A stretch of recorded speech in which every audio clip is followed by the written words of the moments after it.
الحمد للہ رب العالمین وبہ استعین واشہد ان لا الہ الا اللہ وحدہ لا شریک لہ واشہد ان محمدا عبدہ ورسولہ اما بعد۔ اللہ تعالیٰ جزائے خیر دے علاء الدین بھائی کو کہ مختصر طور پہ آپ لوگوں کو آگاہ کر دیا کہ آپ کے آنے سے پہلے کیا گفتگو ہو رہی تھی، اور درس کا وقت تو حقیقت ہے کہ 1 بجے سے شروع ہوتا ہے، 1 بجے سے 2 بجے کا اعلان ہے، اور آپ لوگ وقت پہ پہنچے، آپ لوگوں نے تاخیر نہیں کیا۔ لیکن ہمارے جو بھائی اسی بغل کی مسجد میں جمعہ کی صلاۃ ادا کرتے ہیں تو وہ فوراً چلے آتے ہیں، تو ان کے پاس زیادہ وقت ملتا ہے، اور اللہ کا فضل ہے کہ ہمیں بھی توفیق ہو جاتی ہے، پہنچ جاتے ہیں ان کے ساتھ ہی، تو اس وقت سے بھی ہم لوگ فائدہ اٹھاتے ہیں۔ تقریباً ہر ہفتے یہ طریقہ ہے، اور اس سے فائدہ اٹھانے کا طریقہ یہ ہے کہ جمعہ میں جو خطبہ ہوا ہوتا ہے اسی پر ہم لوگوں کی بات چیت ہوتی ہے، اس کو کہتے ہیں مذاکرہ۔ علمی طور پر باتیں یاد رہتی ہیں ایک دوسرے سے شیئر کرنے سے، کہتے ہیں مل بانٹ کر کھانے سے برکت ہوتی ہے نا، تو یہ علم کی چیزیں ہیں۔ ہم کچھ سناتے ہیں، کچھ وہ سناتے ہیں، جو لوگ سن کے آتے ہیں۔ بہت سارے لوگ جو الحمدللہ کوشش کرتے ہیں تو وہ ایک انہیں اندازہ مل جاتا ہے کہ آج امام صاحب نے کیا گفتگو فرمائی ہے، کیا خطیب نے کیا خطبہ دیا ہے، تو کچھ باتیں وہ بتاتے ہیں، کچھ باتیں ہم بتاتے ہیں۔ اس طرح سے ہم لوگ علم سیکھنے اور سکھانے کا سلسلہ جاری رکھتے ہیں 1 بجے تک۔ تو اس میں آج جو بات ہوئی وہ صلہ رحمی سے متعلق بات ہوئی، اور شیخ نے جو کئی حدیثیں ذکر کی تھی اس سے متعلق بات ہوئی، اور صلہ رحمی کا مفہوم کیا ہے، صلہ رحمی کی فضیلت کیا ہے، اور صلہ رحمی میں کوتاہی کے نقصانات کیا ہیں، ان سب باتوں پر تھوڑی سی گفتگو ہوئی ہے۔ اور جو لوگ اور صلہ رحمی ہے کیا، رشتے کیسے بنتے ہیں، اور کن کن رشتوں کو جوڑنا ہے، جن کو بہت سارے لوگ آج رشتہ ہی نہیں سمجھتے۔ جب رشتہ جانیں گے تب رشتہ جوڑیں گے نا، تو پہلے تو ان کو جاننا ہے، تو اس لیے رشتہ سیکھنا بھی چاہیے اور اپنے رشتوں کی پہچان بھی کرنا چاہیے۔ ساری باتیں آئیں، برا اللہ تعالیٰ ہم سب کو بات کو سمجھنے اور اس کے مطابق عمل کی توفیق دے۔ بہت سارے لوگ کہتے ہیں کہنے سے زیادہ عمل کی توفیق دے، یہ بات غلط ہے۔ مطلب تعویل کی جائے تو تعویل سے بہت سی غلط باتیں درست کر لی جاتی ہیں، لیکن سیدھے سیدھے جتنا کہیں اس سے زیادہ اگر عمل کریں تو غلط ہو جائے گا نا۔ کہنے کے مطابق عمل ہونا چاہیے، کہنے کے مطابق عمل ہونا چاہیے، جو کہو اسی کے موافق رہو، اس سے زیادہ نہیں ہونا چاہیے، اس سے کم بھی نہیں ہونا چاہیے۔ کیونکہ اگر آپ نے بڑھا دیا، دین میں زیادتی کر دی، تو کیا ہو گیا، یا تو بدعت میں چلے گئے، غلو میں چلے گئے، اور کمی کر دی تو نافرمانی اور گناہ میں چلے گئے۔ تو جو قول ہو عمل اس کے موافق ہونا چاہیے، قول و عمل میں ٹکراؤ نہیں ہونا چاہیے، تضاد نہیں ہونا چاہیے، زیادتی نہیں ہونی چاہیے، مبالغہ اور غلو آرائی نہیں ہونی چاہیے، بلکہ موافقت ہونی چاہیے۔ بہرحال تو یہ تو رہی ابتدائی باتیں، اور اس کے بعد میں اصل درس جو چل رہا تھا سلسلہ ہم لوگوں کا فقہ کا ہے نا، اور فقہ میں بات چل رہی تھی قضائے حاجت کے آداب کے تعلق سے، اور تقریباً 10 آداب کا ذکر گزشتہ درسوں میں ہو چکا ہے۔ 10 آداب کا ذکر ہو چکا ہے، جن میں اگر ہم تیزی سے ان کا ذکر کیا جائے تو داخل ہونے کی دعا، نکلنے کی دعا، داہنے پیر سے داخل ہوا جائے، ان جگہوں پر قضائے حاجت سے پرہیز کیا جائے جو کہ نقصان دہ ہیں، لعنت کا سبب ہیں، اور اس طرح سے جس کی وجہ سے خود ذاتی نقصان ہو یا معاشرے کو نقصان ہو، بہت ساری باتیں آئیں۔ کھڑے ہو کر پیشاب کرنے سے پرہیز کیا جائے سوائے اس کے کی ضرورت ہو، وغیرہ وغیرہ۔ آج ہے 11واں مسئلہ، 11واں ادب۔ وعلیکم السلام ورحمۃ اللہ۔ قضائے حاجت کا 11واں ادب یہ ہے کہ پیشاب کے چھینٹوں سے یا پیشاب لگنے سے اپنے جسم اور کپڑوں کی حفاظت کی جائے، اپنے آپ کو پاک صاف رکھا جائے، بچایا جائے، کیونکہ پیشاب کیا ہے، نجاست ہے، گندگی ہے، ناپاکی ہے، تو اس لیے اس سے خود اپنے جسم کو بھی بچانا چاہیے اور اپنے کپڑوں کو بھی بچانا چاہیے۔ اس سلسلے میں ایک بہت مشہور حدیث ہے جس کے راوی عبداللہ ابن عباس رضی اللہ عنہما ہیں۔ وہ حدیث یہ ہے کہ ایک بار نبی صلی اللہ علیہ وسلم کا 2 قبروں کے پاس سے گزر ہوا۔ اب حدیث یاد آ گئی ہوگی میرے خیال سے زیادہ لوگوں کو۔ نبی صلی اللہ علیہ وسلم کا 2 قبروں کے پاس سے گزر ہوا۔ آپ نے فرمایا ان دونوں کو عذاب ہو رہا ہے اور کسی بڑی بات کی وجہ سے عذاب نہیں ہو رہا ہے، آپ نے فرمایا ان میں سے ایک شخص پیشاب کے چھینٹوں سے نہیں بچتا تھا اور دوسرا شخص لوگوں میں لگائی بجھائی کرتا تھا، چغل خوری کرتا تھا۔ یہ حدیث متفق علیہ ہے، صحیح بخاری میں 216 نمبر پر اور صحیح مسلم میں 292 نمبر پر ہے، حدیث کی اور بھی کتابوں میں ہے۔ یہ بڑی مشہور حدیث ہے اور اس میں بہت فائدے ہیں، اس حدیث میں غور کریں تو بہت فائدے ہیں اور بہت ساری خرافات کا رد بھی ہے اس حدیث میں اور بہت سارے حقائق کا بیان بھی ہے۔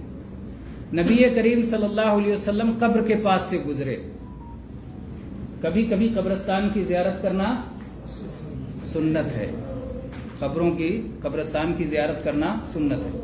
زیارت قبر کی کتنی شکلیں ہیں؟ یا تو زیارت سنت ہوگی، یا تو زیارت بدعت ہوگی، یا تو زیارت شرک ہوگا۔ قبر کی زیارت اگر آپ اس لیے کرنے جائیں، تاکہ موت کی یاد آئے اور تاکہ آپ وفات پائے ہوئے شخص کو دعا دیں، تو یہ زیارت کیا ہے؟ سنت ہے۔ یہ دو چیزیں ہیں تو زیارت آپ کی سنت ہے۔ کسی دن قبرستان نکل گئے اپنی موت کو یاد کرنے کے لیے کہ مجھے بھی مر کے یہیں آنا ہے، اسی طرح سے آنا ہے، تاکہ اس کی تیاری کریں، مرنے کے بعد کے مرحلوں کی تیاری کریں، اور وہاں جو مسلمان مدفون ہیں ان کے لیے دعا کریں، یا اللہ ان کو بخش دے، اب یہ تیرے پاس اپنے عمل کے ساتھ پہنچ چکے ہیں۔ تو یہ قبروں کی زیارت کا مسئلہ ہے۔ اب اگر کوئی اس لیے قبر کی زیارت کرے، وہ سمجھتا ہے کہ قبر کے پاس جا کے میں دعا مانگوں گا تو اللہ زیادہ سنے گا، تو یہ کیا ہے؟ بدعت ہے، شرک نہیں ہے۔ دعا اللہ سے مانگ رہا ہے نا، تو شرک کہاں ہوا؟ غلطی یہ کر رہا ہے کہ سمجھتا ہے کہ قبر کے پاس مانگنے سے اللہ زیادہ قبول کرے گا، تو یہ بدعت ہے، کیونکہ سنت کے خلاف اللہ کے نبی نے یہ تعلیم نہیں دی ہے، اس نے اپنی طرف سے بنا لیا کہ قبر کے بعد دعا مانگوں گا تو زیادہ سنی جائے گی، تو یہ بدعت ہے، شرک نہیں ہے۔ اسی طرح سے کوئی آدمی جا کر کے قبر کے پاس اللہ ہی سے دعا مانگتا ہے لیکن اس کو وسیلہ بناتا ہے، یا اللہ اس آدمی کے وسیلے سے میری دعا قبول کر لے، تو یہ بھی کیا ہے؟ بدعت ہے، شرک نہیں ہے، یہ بھی بدعت ہے۔ شرک کب ہوگا؟ جب قبر والے سے کہے کہ اے قبر والے اللہ سے میرا کام کروا دے، شرک ہے، اور یا قبر والے سے کہے قبر والے میرا کام کر دے، دونوں شرک ہے۔ ایک میں اللہ کو پہچانتا ہے کہ اللہ ہی کرتا ہے لیکن پکارا قبر والے کو، قبر والوں کو پکارنا شرک ہے، کیونکہ اس کا عقیدہ یہ ہے کہ یہ سنتے ہیں جیسے اللہ سنتا ہے نا، تو یہ توحید اسماء و صفات کا شرک ہے۔ تو قبر والے کو پکارا لیکن کہا کہ اللہ سے کروا دو، تو یہ سمجھتا ہے کہ کرنے والا تو اللہ ہی ہے، لیکن پکارے میں عبادت میں غلطی ہوئی، یہ عبادت جو اللہ کا حق ہے اس نے قبر والے کو دے دیا، تو یہ شرک ہے۔ اور ڈائریکٹ قبر والے سے کہ قبر والے میرے بیمار کو اچھا کر دو، قبر والے میری مشکل دور کر دو، تو یہ اس سے بڑا شرک ہے، یہ بھی شرک ہے لیکن اس سے بھی بڑا شرک ہے۔ تو بہرحال یہ زیارت کی 3 صورتیں ہوں گی۔ تو اللہ کے نبی صلی اللہ علیہ وسلم قبر کے پاس سے گزرے، وہاں کتنی قبریں تھیں؟ 2 قبریں تھیں، اور افسوس کی بات دونوں قبر والوں کو عذاب ہو رہا تھا۔ اللہ کے نبی صلی اللہ علیہ وسلم نے فرمایا کہ ان 2 قبر والوں کو عذاب ہو رہا ہے۔ ہم لوگ بھی ایسے گزرتے ہوئے کسی قبر سے جان سکتے ہیں کہ قبر والوں کا عذاب ہو رہا ہے؟ نہیں جان سکتے، کیونکہ قبر میں جو کچھ ہو رہا ہے وہ کیا ہے؟ غیب ہے۔ غیب کس کو کہتے ہیں؟ جو ہماری نظروں سے اوجھل ہو، وہ غیب ہے، جسے ہم کسی ذریعے کے بغیر نہیں جان سکتے۔ تو اب قبر میں کیا کچھ ہو رہا ہے غیب ہے، اللہ کے نبی نے غیب بتایا، غیب کی بات بتائی۔ اس میں کوئی شک نہیں کہ اللہ کے نبی غیب بتلانے والے تھے، اس میں کوئی شک ہے؟ کوئی شک نہیں، اللہ کے نبی غیب بتلاتے تھے، لیکن غیب کا علم اپنے طور پر نہیں ہوتا تھا، اللہ کے بتانے سے ہوتا تھا۔ تو اس لیے کوئی کہے کہ اللہ کے نبی غیب جاننے والے تھے تو اس کا عقیدہ صحیح نہیں ہے۔ صحیح عقیدہ کیا ہے؟ غیب جاننے والا اکیلا اللہ ہے، علام الغیوب۔ اللہ نے اسی لیے قرآن پاک میں بہت صاف صاف فرما دیا، قُلْ لَا يَعْلَمُ مَنْ فِي السَّمَاوَاتِ وَالْأَرْضِ الْغَيْبِ إِلَّا اللَّهِ۔ الا اللہ کا تو معنی سمجھتے ہوں گے سب، کیونکہ لا الہ الا اللہ سب پڑھتے ہیں، الا اللہ سوائے اللہ کے۔ تو اللہ تعالیٰ نے قرآن پاک میں فرمایا زمین و آسمان میں اللہ کے سوا کوئی غیب نہیں جانتا۔ اب ہم کہیں یا اللہ تو نے ایسے کیسے کہہ دیا، ہمارے تو ولی بھی غیب جانتے ہیں، ہمارے تو نبی بھی غیب جانتے ہیں. تو اللہ کی بات پہ ہمیں پیوند لگانے کا حق ہے؟ قطعاً نہیں. اللہ تعالیٰ نے فرمایا قُلْ لَا يَعْلَمُ مَنْ فِي السَّمَاوَاتِ وَالْأَرْضِ الْغَيْبَ إِلَّا اللَّهُ. زمینوں میں آسمانوں میں اللہ کے سوا غیب کوئی نہیں جانتا. آسمانوں میں کون رہتے ہیں؟ فرشتے رہتے ہیں نا. اللہ آسمانوں کے اوپر رہتا ہے، آسمانوں میں فرشتے رہتے ہیں. فرشتے غیب نہیں جانتے. زمین میں، زمین کے اوپر انسان رہتے ہیں، زمین میں بہت ساری مخلوق رہتی ہے، زمین کے اندر بھی کوئی مخلوق غیب نہیں جانتی. غیب صرف کون جانتا ہے؟ اللہ جانتا ہے. اللہ تعالیٰ اپنے نبیوں کو غیب بتاتا ہے، جتنا بتاتا ہے اتنا جانتے ہیں، اس سے زیادہ نہیں جانتے. تو اس میں تو کوئی امت میں اختلاف ہی نہیں ہے کہ اللہ کے نبیوں کو اللہ نے جتنا بتایا نبیوں نے امت کو بتا دیا، چھپایا نہیں. نبی نے پوری امانتداری کے ساتھ بتا دیا. تو اللہ کے نبی صلی اللہ علیہ وسلم نے فرمایا کہ ان دو قبر والوں کو عذاب ہو رہا ہے. کس وجہ سے عذاب ہو رہا ہے وہ بھی آپ نے بتا دیا کہ دونوں کو عذاب ہو رہا ہے. کوئی بڑی بات نہیں تھی. بڑی بات کس اعتبار سے نہیں تھی؟ حدیث میں ہے کہ ما یعذبان فی کبیر، ایک روایت میں بلا انہ لکبیر. کیوں نہیں؟ بڑی بات تھی. آپ نے ایک بار کہا بڑی نہیں تھی، پھر آپ نے کہا بڑی تھی. اس کو علماء کہتے ہیں الجہہ منفکہ، یعنی جب کہا گیا بڑی تھی تو دوسرا مقصد تھا، جب کہا بڑی نہیں تھی تو دوسرا مقصد تھا. زاویہ بدل گیا، اینگل چینج ہو گیا. آپ نے کہا بڑی نہیں تھی، کس اعتبار سے؟ یعنی اس سے بچنا آسان تھا، بچنے عمل کرنا اس پر بہت بڑا نہیں تھا. اور بڑی تھی کا مطلب اللہ کی نظر میں بڑا گناہ ہے. اللہ کی نظر میں یہ بڑی چیز ہے، چھوٹی چیز نہیں ہے. تو گناہ ہونے کے اعتبار سے یہ بڑا گناہ ہے، اور بچنے کے اعتبار سے یہ بہت بڑی بات نہیں ہے. آدمی بچ سکتا ہے بچنا چاہے. تو اللہ کے نبی صلی اللہ علیہ وسلم نے فرمایا کہ ان دو لوگوں کو عذاب ہو رہا اور کسی بڑی وجہ سے عذاب نہیں ہو رہا. کیا وجہ تھی؟ پہلے کے بارے میں فرمایا کان لا یستنزہ من البول. اس میں سے ایک تھا جو پیشاب کے چھینٹے سے نہیں بچتا تھا. لا یستنزہ من بولہ، اپنے پیشاب کے چھینٹے سے نہیں بچتا تھا. عام طور پہ ہی ہوتا ہے کہ آدمی جب خود پیشاب کرتا ہے احتیاط نہیں کیا تو اسی کے چھینٹے اڑ کے اس پر پڑتے ہیں. تو اپنے پیشاب کے چھینٹوں سے یہ بچتا نہیں تھا. اس سے کیا معلوم ہوتا ہے کہ پیشاب کے چھینٹوں سے نہ بچنا اتنا بڑا گناہ ہے جس کی وجہ سے قبر میں عذاب ہوتا ہے. آپ یہ سوچیں کہ ہمیں دن میں کتنے بار صلاح پڑھنا ہے؟ 5 بار. 5 بار صلاح پڑھنے کے لیے شرط کیا ہے؟ طہارت اور پاکی. اور کس کس کی پاکی شرط ہے؟ غسل کے ذریعے بدن کی پاکی، پھر وضو کے ذریعے طہارت صغرا، طہارت کبرا، پھر طہارت صغرا. پھر جس جگہ پہ صلاح پڑھنا ہے وہ جگہ بھی پاک ہونا چاہیے. جو لباس بدن پہ پہن رہے ہیں وہ لباس بھی پاک ہونا چاہیے. تو اگر چھینٹے اڑ کے آپ کے لباس پہ پڑے تو لباس کو ناپاک کر دیا. چھینٹے اڑ کے اگر آپ کے پیروں میں لگ گئے تو آپ کے پیروں کو ناپاک کر دیا. تو پھر آپ کے صلاح کا مشکل ہو گیا نا، صلاح کی قبولیت میں مسئلہ بنے گا. تو اس لیے وہ چھینٹا معمولی نہیں ہے، بڑی بات ہے. آپ سمجھ رہے کیا ہے؟ چند چھینٹے ہی تو اڑ کے پڑے، کیا ہوا؟ لیکن اس کے اثرات بہت دور تک جاتے ہیں. تو اللہ کے نبی صلی اللہ علیہ وسلم نے فرمایا کہ بلا انہ لکبیر، یہ بہت بڑی بات ہے، چھوٹی بات نہیں ہے. تو اس آدمی کو اس کی وجہ سے چھینٹوں سے، پیشاب کے چھینٹوں سے نہ بچنے کی وجہ سے عذاب ہو رہا تھا. دوسرے کو کیوں عذاب ہو رہا تھا؟ کان یمشی بالنمیمہ، وہ چلتا تھا ایک کی بات دوسرے کو لگانے کے لیے. نمیمہ کہتے ہیں ایک کی بات دوسرے کو پہنچانا. علی وجہ الافساد، لڑائی کرنے کے لیے. کسی کے پاس جا کے آدمی کہے کہ فلاں آدمی تمہارے بارے میں کہہ رہا تھا، مقصد کیا ہو کہ دونوں میں لڑائی پیدا ہو جائے، دونوں میں تعلقات خراب ہو جائیں، فساد پیدا ہو جائے. تو اس طرح کی بات کو لگانا. لیکن اگر دونوں میں صلح کرانے کے لیے کوئی گیا تو وہ نمیمہ نہیں آئے. ایک آدمی کہا یار فلاں آدمی تو آپ کی بڑی تعریف کر رہا تھا، آپ میں کون سی خوبی ہے؟ تو یہ بھی چغل خوری ہے. یہ ممنوع چغلخوری میں سے نہیں ہے. یعنی ایک بات دوسرے کو پہنچانا جو جس سے منع ہے اس میں سے نہیں ہے. اگر کوئی کسی کی پیٹھ پیچھے تعریف کر رہا تھا اور آپ نے جا کے بتایا کہ یار فلاں آدمی تو آپ کی بڑی تعریف کرتا ہے, کیا آپ کے اندر اللہ نے کون سی چیز رکھی ہے, کیا آپ کرتے ہیں, تو اس طرح کی بات پہنچانے میں حرج نہیں ہے, کیونکہ یہ علی وجہ الافساد نہیں ہے. تو اللہ کے نبی نے فرمایا کہ وہ آدمی ایک دوسرے کے تعلقات بگاڑتا تھا, خراب کرتا تھا, باتوں کو پہنچاتا تھا, اس وجہ سے عذاب اس پر ہو رہا ہے.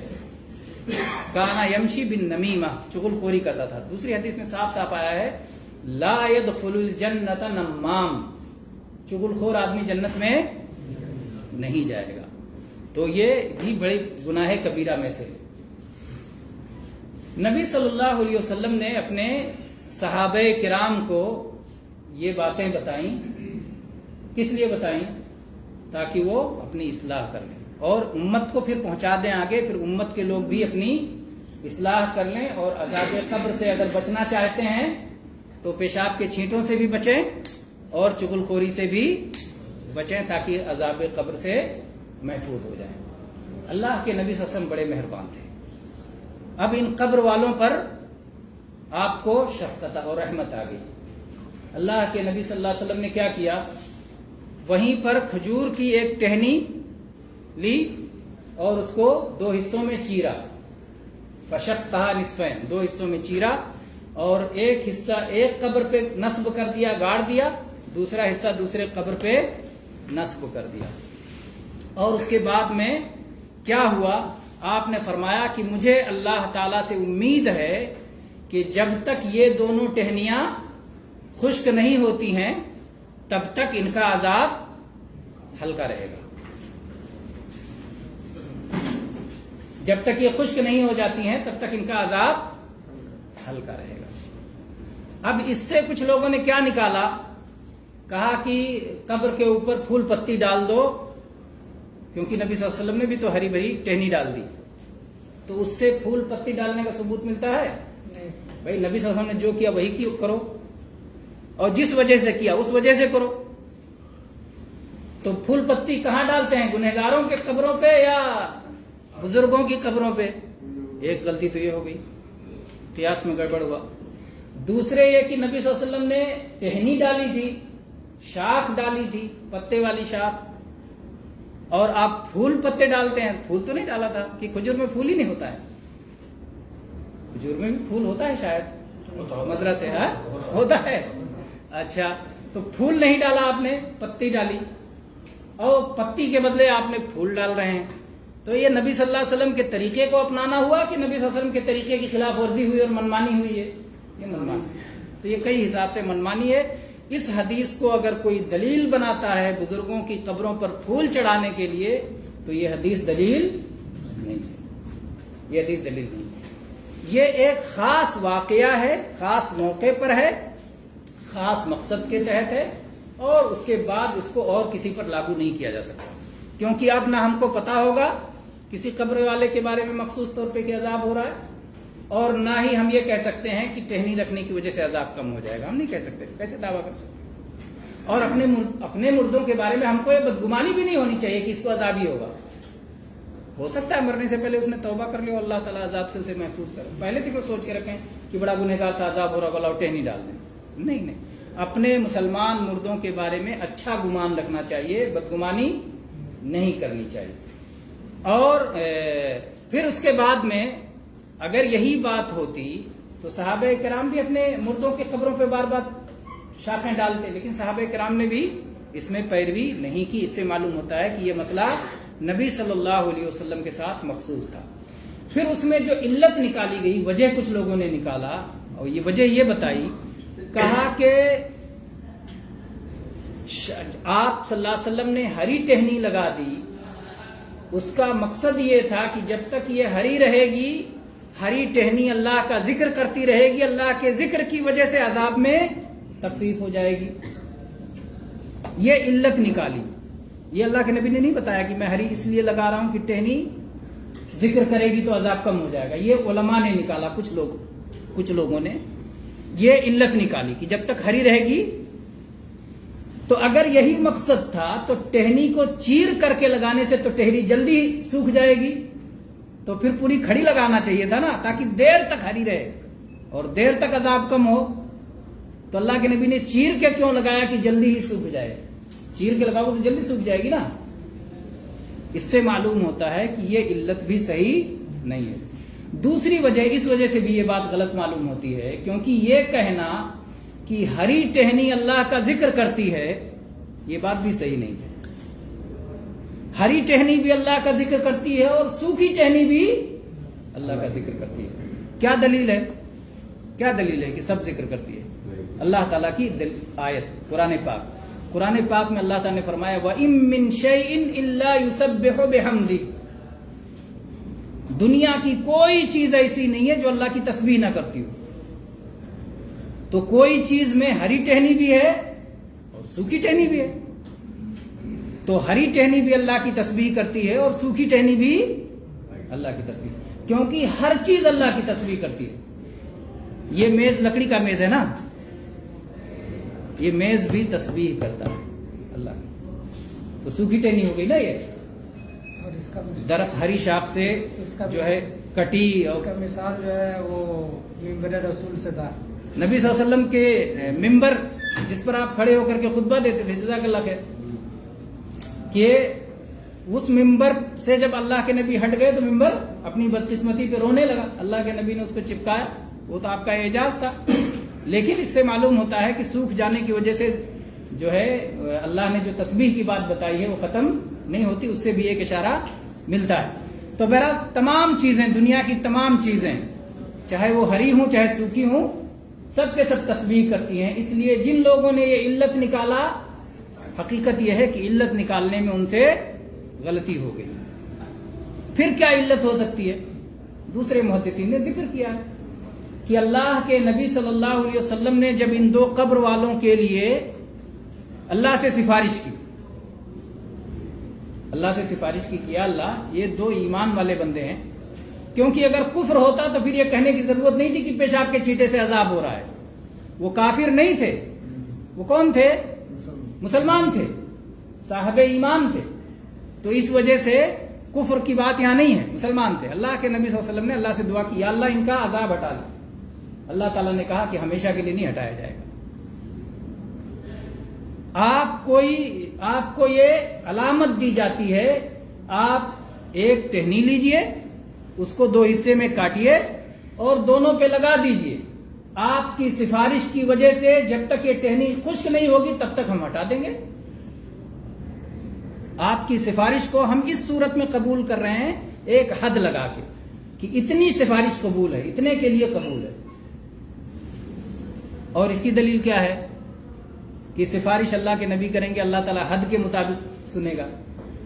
آپ حدیث کی کتابوں میں کتاب الشفاعہ پڑھ لیں، سفارش سے متعلق جو حدیثیں آئی ہیں کہ اللہ کے نبی صلی اللہ علیہ وسلم جب سفارش کریں گے اللہ تعالیٰ سے تو آپ فرماتے ہیں وَيُحِدُّ لِي حَدًّا، اللہ تعالیٰ ایک حد متعین کر دے گا، ہے نا۔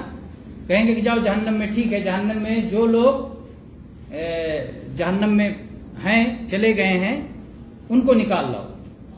تو ایسے نہیں کہا جائے گا کہ جس کو چاہو نکال لاؤ، ایک حد متعین کر دی جائے گی کہ جس کے سینے میں، جس کے دل میں گیہوں برابر ایمان ہوگا اس کو نکال لاؤ، اور گیہوں سے کم ایمان اگر رہا، رائی برابر رہا، رائی کم چھوٹا ہوتا ہے نا گیہوں سے، اگر رائی برابر والا ایمان ہے اس کو نہیں نکالنا، گیہوں برابر ایمان ہے تو نکال لانا۔ تو اللہ نے حد متعین کر دیا۔ پھر اس کے بعد جب نکال رہا ہے کہ اللہ اب گیہوں والا تو کوئی نہیں بچا، گیہوں کے برابر جس کا ایمان ہے سب کو نکال رہا ہے، اب اس سے کم ایمان والے بچے ہیں، اللہ تعالیٰ کہے گا ٹھیک ہے اب جاؤ جو جس کے دل میں رائی برابر ایمان ہو اس کو نکال لو۔ تو اللہ نے حد متعین کیا نا، تو حد متعین کرنا سفارش کے معاملے میں یہ ایک شرعی مسئلہ ہے، شرعی دلیل اس کی موجود ہے۔ تو یہاں بھی اللہ تعالیٰ نے ایک حد متعین کر دی کہ اللہ کے نبی ٹھیک ہے، آپ نے ان دو گنہگاروں کے بارے میں سفارش کی، ہم آپ کی سفارش کو قبولیت عطا کرتے ہیں، لیکن یہ قبولیت ایک متعین مدت کے لیے ہے، اور وہ مدت یہ ہے کہ آپ کھجور کی ایک ٹہنی لیجئے، اسے دو حصوں میں چیریے اور ایک ایک حصہ ایک ایک قبر پہ نصب کر دیجئے، جب تک یہ سوکھ نہیں جاتی تب تک ہم عذاب ہلکی کر دیں گے، عذاب میں تخفیف کر دیں گے، اور جب یہ سوکھ جائے گی تو پھر پرانا عذاب چالو ہو جائے گا، جو کہ نظام ہے، جو اس کا رول ہے۔ تو صرف شفاعت کی وجہ سے تھوڑی دیر کے لیے، کچھ وقت کے لیے عذاب ہٹ گیا۔ تو یہ ہے اس حدیث کا صحیح مفہوم، اور اس حدیث سے غلط مفہوم نکالنا، جو لوگ غلط مفہوم نکال کر کے اور پھر اس کے بعد میں قبروں پہ پھول پتی چڑھانے کے لیے دلیل بناتے ہیں، تو حقیقت یہ ہے کہ یہ حدیث ان کے لیے دلیل نہیں۔ تو بہرحال حدیث بہت واضح ہے انشاءاللہ۔ حدیث کیا تھی؟ پھر سے ایک بار سن لیتے ہیں۔ حدیث کیا تھی؟ نبی صلی اللہ علیہ وسلم 2 قبروں کے پاس سے گزرے اور آپ نے فرمایا کہ ان 2 قبر والوں کو عذاب ہو رہا ہے، اور کوئی بڑی بات نہیں تھی جس کی وجہ سے عذاب ہو رہا ہے۔ ان میں سے ایک شخص پیشاب کے چھینٹوں سے نہیں بچتا تھا، اور دوسرا شخص لوگوں میں لڑائی پیدا کرنے کے لیے ایک کی بات دوسرے کو پہنچایا کرتا تھا، چغل خوری کرتا تھا۔ تو کون سا ادب پڑھ رہے تھے ہم لوگ؟ قضائے حاجت کا 11واں ادب۔ قضائے حاجت کا 11واں ادب یہ ہے کہ انسان پیشاب کے چھینٹوں سے بچے۔ اگر لگ گیا تو کیا کرے؟ اگر پیشاب کا چھینٹا لگ گیا، آپ کے کپڑے پہ لگ گیا تو کپڑے کو دھل لیجئے، جسم پہ لگ گیا تو جسم کو دھل لیجئے۔ بہت سارے مسلمان جو مسئلے کو نہیں جانتے ہیں، وہ سمجھتے ہیں کہ پیشاب کا چھینٹا لگ گیا تو پھر پورا غسل کرنا پڑے گا۔ بہت سارے لوگ ایسے سمجھتے ہیں۔ چھینٹا تو دور کی بڑی بات ہے، استنجا نہیں کر پائے کسی وجہ سے، حالانکہ مٹی ہر جگہ مہیا ہے، پانی سے استنجا کر سکو تو پانی نہیں، پانی ہے تو مٹی سے استنجا کر لو، کوئی بھی چیز سکھانے والی ہو تو اس سے استنجا کر سکتے ہیں۔ تو سفر وغیرہ میں اکثر بہت سارے لوگوں سے کوتاہی ہوتی ہے، ٹیشو نہیں ہے جیب میں جس سے سکھا لیں، مٹی نہیں مل پایا جس سے سکھا لیں، تو پیشاب کی اور ویسے اٹھ گئے تو کہ یار استنجا نہیں کیا، اب تو غسل کرنا پڑے گا تبھی صلاح پڑھ سکتے ہیں۔ تو یہ بات صحیح ہے، غسل کی ضرورت نہیں ہے۔ آپ نے جس وقت استنجا نہیں کیا تھا، اگر آپ کو لگتا ہے کہ استنجا نہ کرنے کی وجہ سے کچھ پیشاب آپ کے کپڑے پہ بھی لگ گیا ہے، تو کپڑے کے اس حصے کو دھل لیجئے جہاں پر لگا ہے، اور بدن کے اس حصے کو دھل لیجئے جہاں پر پیشاب لگا، اور آپ پاک صاف ہیں۔ غسل کی ضرورت نہیں ہے۔ غسل کی ضرورت جن چیزوں میں ہے وہ معلوم ہے نا، 4 یا 5 چیزیں ہیں، آئے گا انشاءاللہ۔ ابھی اس میں چلے جائیں گے تو پھر وہ نیا مضمون آ جائے گا کہ کن کن چیزوں سے غسل ضروری ہوتا ہے۔ جن چیزوں سے غسل ضروری ہوتا ہے اس میں سے یہ نہیں ہے کہ آپ کے بدن یا کپڑے پہ پیشاب کا چھینٹا لگ جائے، اس میں سے یہ نہیں ہے۔ پیشاب کا چھینٹا لگنے کی وجہ سے غسل ضروری نہیں ہوتا۔ تو یہ ہم نے پڑھ لیا 11واں ادب۔ اب پڑھتے ہیں ادب نمبر 12 یا 12واں ادب اگلے ہفتے انشاءاللہ۔ ہاں جو سنا ہے وہ بھی نکل جائے گا جان سے۔ بہت زیادہ چیزیں ہو جائیں گی تو شاید وہ چیزیں بھی نکل جائیں گی، اس لیے رہنے دیتے ہیں۔ 12واں ادب اور اس کے آگے کے آداب انشاءاللہ اگلے ہفتوں میں پڑھیں گے۔ وآخر دعوانا ان الحمد للہ رب العالمین وصلی اللہ علی نبینا وسلم۔ اس کو گھمانے کا ادھر سے ہے نا، آپ لوگوں کو بھی گھما کے دکھایا جائے ماشاءاللہ۔ یہ ہمارے احباب ہیں، ہمارے طلباء ہیں اسلامک سینٹر سے جڑے ہوئے، جو جمعہ کے درس میں اللہ کے فضل سے، اللہ کی توفیق سے حاضر ہوتے ہیں۔ اللہ تعالیٰ ان سب کی حاضری کو قبول فرمائے، اور اللہ تعالیٰ انہیں علم کی برکتوں سے نوازے، اور ہم سب کی خطائیں معاف فرمائے، اور اس مجلس کو دنیا آخرت میں ہر جگہ خیر کا سبب کا سعادت کا ذریعہ بنائے۔ آمین۔